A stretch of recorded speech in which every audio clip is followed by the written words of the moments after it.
একটু কপারে সামনে নিয়ে যান, একটু মাল্লা পাবে মারে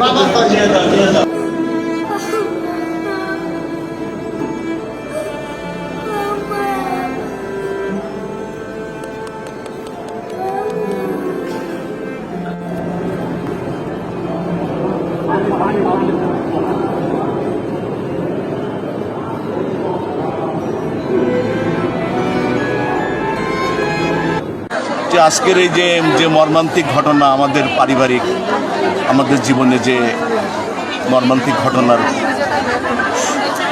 নেমে আসলো, ছায়া নেমে আসলো, এটা আসলেও মানে অনাকাঙ্ক্ষিত, অবাঞ্ছিত, কিন্তু সৃষ্টিকর্তার যেটা কর্ম, আল্লাহ যেটা ভালো মনে করেছে সেটা করেছে। আজকে গত রবিবার রাত 8টার দিকে সে ট্রেনে পড়ে নিখোঁজ হয়।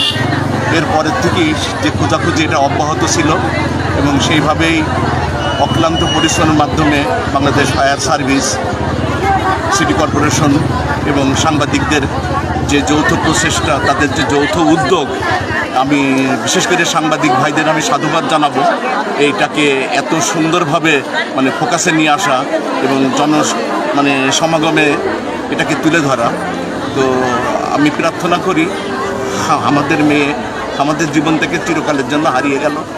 সামান্য কিছু বয়স, তার 30টি বছর বয়স, তার দুটো সন্তান আছে, 8 বছর বয়স, যমজ, একটার নাম আরিয়ান, একটার নাম আয়ান। আমরা প্রার্থনা করব রব্বুল আলামিনের কাছে এই দুটো বাচ্চার উপরে যেন তিনি রহমত নাজিল করে, এদের যেন দীর্ঘ আয়ু হায়াত দান করে, সকল বিপদ আপদ সকল বালা মুসিবত থেকে আল্লাহ যেন এই সন্তানদেরকে রক্ষা করে। এখন এদের সুষ্ঠু তদারকি, সুষ্ঠু দেখভালটাই আমাদের মূল লক্ষ্য, মূল উদ্দেশ্য থাকবে, যাতে এরা কোনোভাবে কোনো দিক থেকে অসুবিধার সম্মুখীন না হয়, বঞ্চিত না হয়। আমি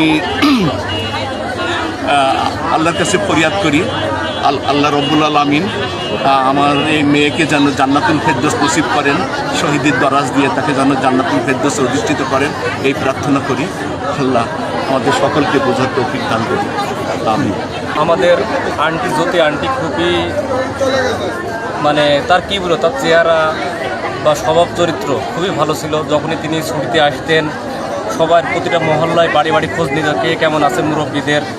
আর আমাদের দেখার মতো তার মতো সৎ চরিত্র মেয়ে আমাদের কখনোই দেখি মানে দেখা হয়নি। আল্লাহ তাআলা তার এই করুণ মৃত্যু যেন তার পরিবারের ধৈর্য ধরা তৌফিক দান করুন এবং তার বেহেশতে নসিব করুন। আর সবাই তার জন্য দোয়া করবেন এবং ভুল ত্রুটি থাকলে তাকে মাফ করে দেবেন। তার দুটো সন্তান আছে, তারা এতিম হয়ে গেল। আসলে এতিমের দুঃখ বোঝার কেউ নেই একমাত্র মহান আল্লাহ তাআলা ছাড়া। তারা যেন সুশিক্ষিত হতে পারে এবং তার পিতা এবং মাতার সম্মান যেন ধরে রাখতে পারে, এগুলো আমার বক্তব্য শেষ। ঠিক আছে।